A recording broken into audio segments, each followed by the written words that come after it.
Here we are again with this version of The Hobbit, and we are on page 126. And I am about midway through. We have just met Beorn and Gandalf, even though he foretold that it was almost time for him to leave the dwarves. He introduced them to Beorn. He paved the way. He got Beorn interested in their story when he might not have otherwise been. He's kind of a gruff, just very cut and dry fellow. And now because of the way that Gandalf introduced them, he's now interested in seeing them be successful. So he just said, "A very good tale, the best I have heard for a long while. If all beggars could tell such a good one, they might find me kinder. You may be making it all up." There's always that little bit of realism with Beorn, like maybe this is a trick, but he's not too worried about it because there's not much that they can do to him.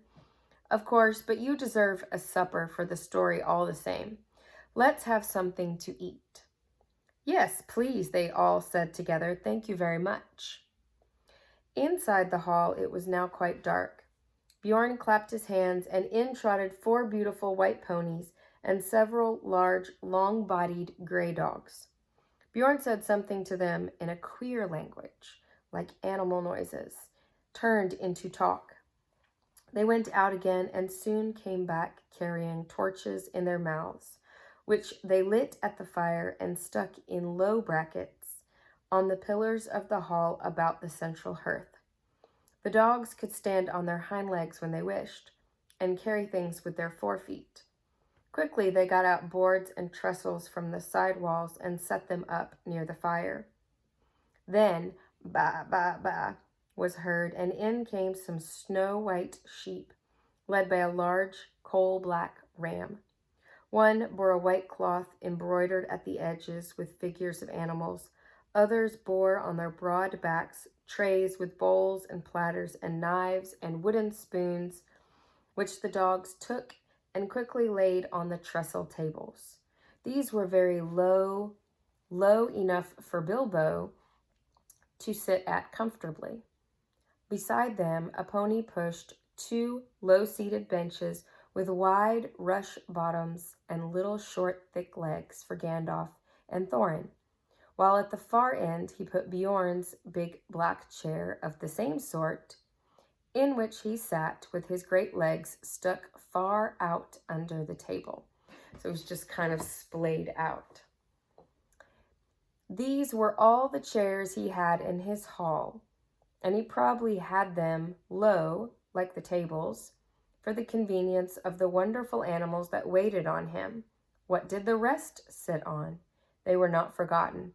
The other ponies came in rolling round, drum-shaped sections of logs, smoothed and polished, and low enough even for Bilbo. So soon they were all seated at Beorn's table, and the hall had not seen such a gathering for many a year. There they had a supper or a dinner, such as they had not had since they left the last homely house in the west and said goodbye to Ellenrod. The light of the torches and the fire flickered about them, and on the table were 2 tall, red beeswax candles.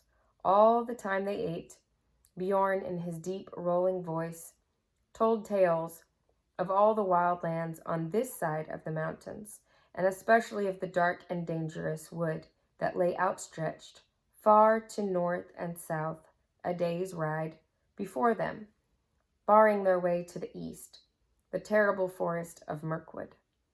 The dwarves listened and shook their beards, for they knew that they must soon venture into that forest, and that after the mountains it was the worst of the perils they had to pass before they came to the dragon's stronghold. When dinner was over, they began to tell tales of their own, but Beorn seemed to be growing drowsy and paid little heed to them. They spoke most of gold and silver and jewels, and the making of things by smithcraft, and Beorn did not appear to care for such things. There were no things of gold or silver in his hall, and few save the knives were made of metal at all. They sat long at the table, with their wooden drinking bowls filled with mead. The dark night came on outside. The fires in the middle of the hall were built with fresh logs, and the torches were put out. And still they sat in the light of the dancing flames, with the pillars of the house standing tall behind them, and dark at the top like trees of the forest.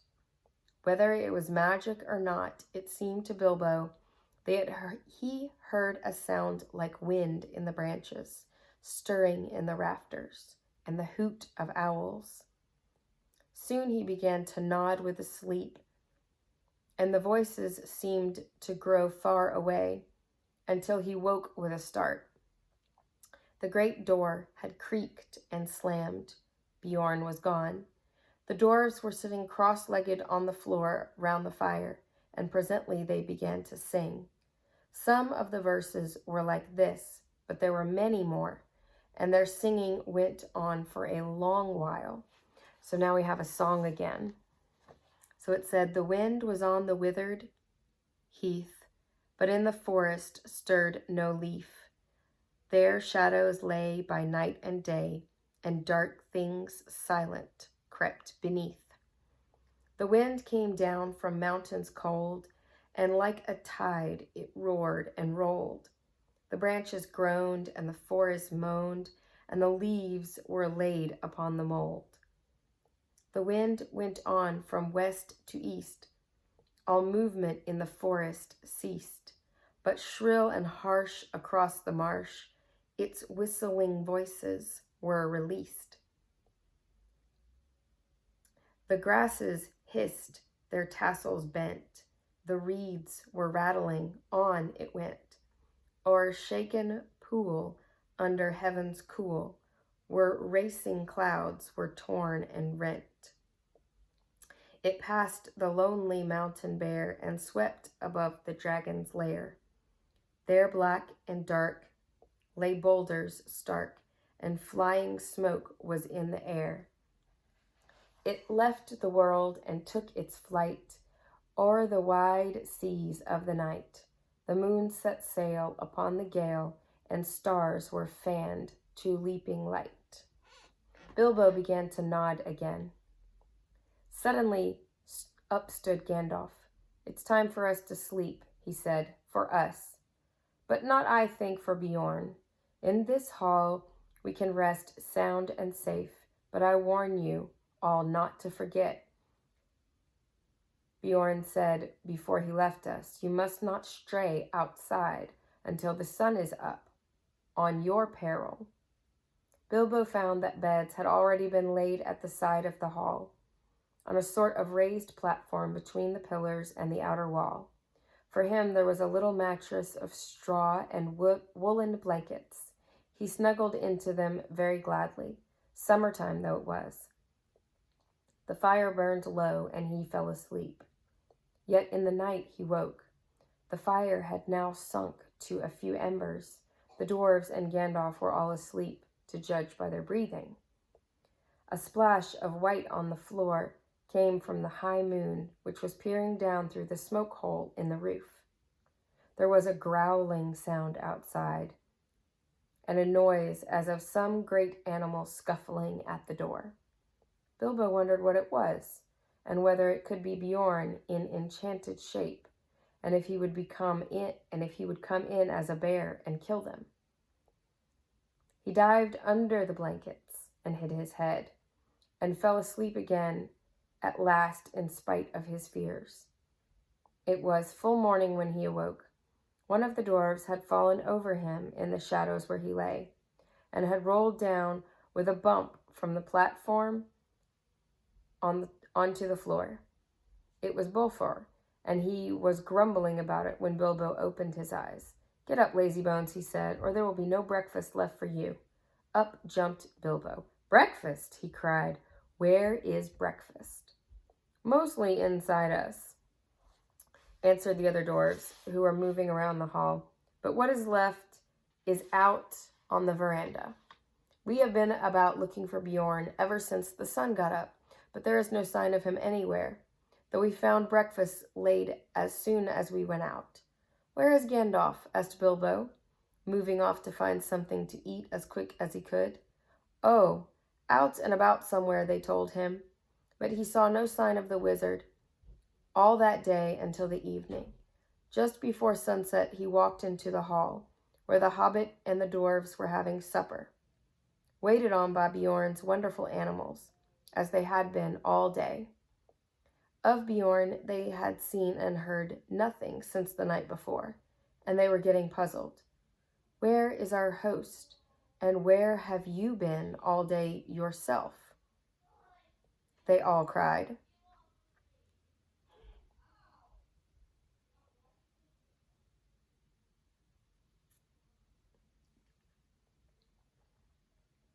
One question at a time. It dawned on me that I kind of lost track of where Beorn and Gandalf, since they had both kind of disappeared for the day. But it's Gandalf who comes back first. And it's Bilbo who's kind of upset with him and says, "Where is Beorn, our host, and where have you been all day?" One question at a time, and none till after supper. I haven't had a bite since breakfast. At last Gandalf pushed away his plate and jug. He had eaten 2 whole loaves with masses of butter and honey and clotted cream, and drunk at least a quart of mead, and he took out his pipe. "I will answer the second question first," he said. "But bless me, this is a splendid place for smoke rings." Indeed, for a long time they could get nothing more out of him. He was so busy sending smoke rings, dodging round the pillars of the hall, changing them into all sorts of different shapes and colors, and setting them at last chasing one another out of the hole in the roof. You know, there has to be something said for answering in your own time, even when someone has demanding that you answer a question right now. And oftentimes in this day of being able to answer somebody immediately, we've fallen into the trap of feeling like we have to answer somebody immediately. But he's told them, one question at a time, none till after supper. So he set the priorities, or he set the boundaries, and he says, he eats, and then he tells them what order he's going to answer the question, and then he proceeds to kind of mull things over and blow some smoke rings and relax. Okay. They must have looked very queer from outside, popping out into the air one after another. Green, blue, red,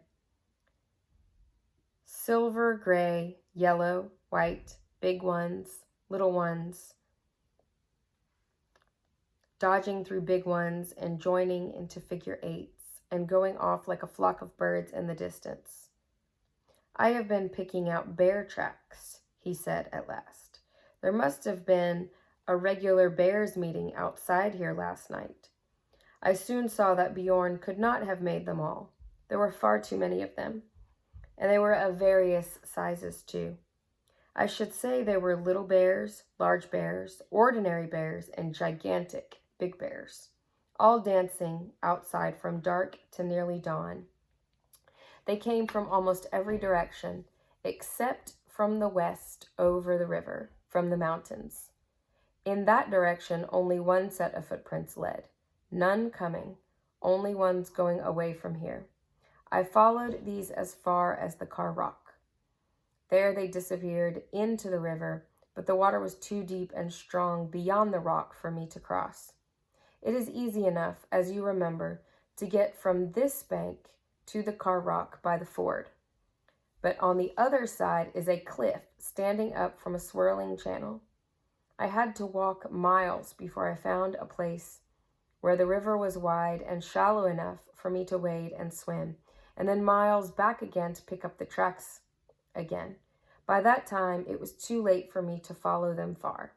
They went straight off in the direction of the pine woods on the east side of the Misty Mountains, where we had our pleasant little party with the wargs the night before last.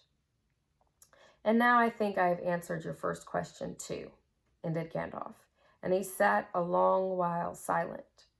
Bilbo thought he knew what the wizard meant. "What shall we do?" he cried. "If he leads all the wargs and the goblins down here, we shall all be caught and killed." "I thought you said he was not a friend of theirs." "So I did. Don't be silly. You had better go to bed. Your wits are sleepy." The hobbit felt quite crushed, and as there seemed nothing else to do, he did go to bed, and while the dwarves were still singing songs, he dropped asleep, still puzzling his little head about Beorn, till he dreamed a dream of hundreds of black bears dancing slow, heavy dances round and round in the moonlight in the courtyard. Then he woke up when everyone else was asleep, and he heard the same scraping, scuffling, snuffling, and growling as before. Next morning, they were all wakened by Beorn himself. "So here you all are still," he said. He picked up the hobbit and laughed. "Not eaten up by wargs or goblins or wicked bears yet, I see." And he poked Mr. Baggins's waistcoat most disrespectfully. "Little Bunny is getting nice and fat again on bread and honey," he chuckled. "Come and have some more." So somehow it seems like he overheard Bilbo's fears that he was going to lead the wargs and the goblins to them. So they all went to breakfast with him. Beorn was most jolly for a change. Indeed, he seemed to be in a splendidly good humor and set them all laughing with his funny stories.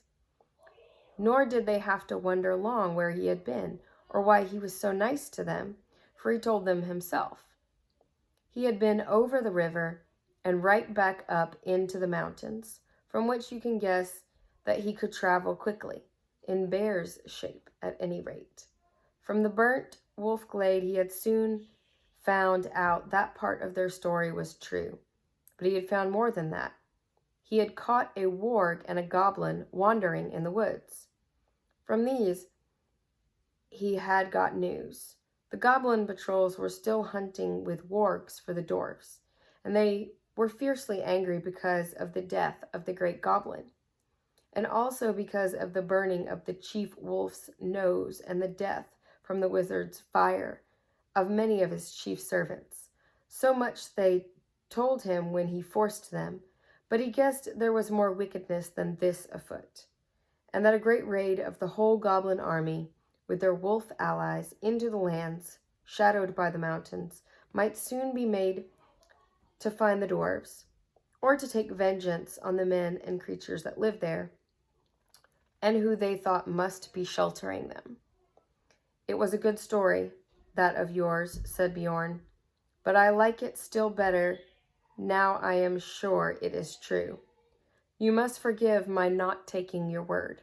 If you lived near the edge of Mirkwood, you would take the word of no one that you did not know, as well as your brother, or better. As it is, I can only say that I have hurried home as fast as I could to see that you were safe, and to offer you any help that I can. I shall think more kindly of dwarves after this." "Killed the great goblin, killed the great goblin," he chuckled fiercely to himself. "What did you do with the goblin and the warg?" asked Bilbo suddenly. "Come and see," said Beorn, and they followed round the house. A goblin's head was stuck outside the gate, and a warg skin was nailed to a tree just beyond. Beorn was a fierce enemy, but now he was their friend, and Gandalf thought it wise to tell him their whole story and the reason of their journey, so they could get the most help he could offer. This is what he promised to do for them. It's such a good ending, a little story in the middle. I gotta stop here. This is kind of like a little life lesson where if you tell what your plight is, you lay it out truthfully, sometimes you get more, even more than what you ask for when your story checks out. It's a good thing to think about for us in this day and age. You always have to be careful with information, but in the right time, in the right place, to the right person, if you tell your story honestly,